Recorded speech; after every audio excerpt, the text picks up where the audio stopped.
на эту тему. Он говорит, что вот я хочу форсировать свои действия в отношении главы администрации города. Я Олегу Григорьевичу объяснил, как секретарь городского комитета, я говорю, Олег Григорьевич, я говорю, пока, я говорю, эти действия я считаю не своевременными. Может быть, через какое-то время или обстоятельства сложатся так, что городской комитет сам выйдет с инициативой, с предложением в отставку местной власти, как мы вышли, с инициативой в отставку губернатора, правительства края и законодательную думу распустить. Потому что это одна система власти. Я ему это объяснил, так сказать, я так понял, что он аргументы мои воспринял нормально. Ну, оказалось не так.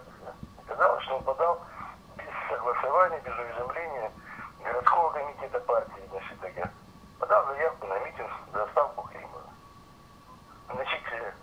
Я говорю, это вот, так сказать, вот один вопрос. И второй вопрос, самый главный. Были выполнены им партийные поручения еще в прошлом году. В прошлом году, как руководителя фракции, как коммуниста, на заседании бюро в октябре месяце были даны ему поручения организовать работу фракции в городской думе так, как положено. Составить план работы. Дали ему конкретные направления работы фракции по ЖКХ, по медицинскому обслуживанию населения города.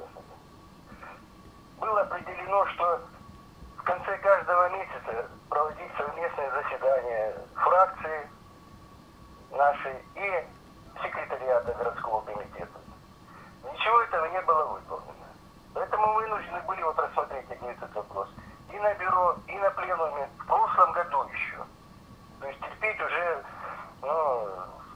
ничего не делание в городской думе в интересах КПРФ уже было нельзя. Вот поэтому мы такие решения приняли и тогда, а сейчас просто усугубилось его нарушение партийной дисциплины, нарушение устава. Вот мы такое решение и приняли. Единогласно городской комитет партии принял такое решение об исключении Панькова Олега Григорьевича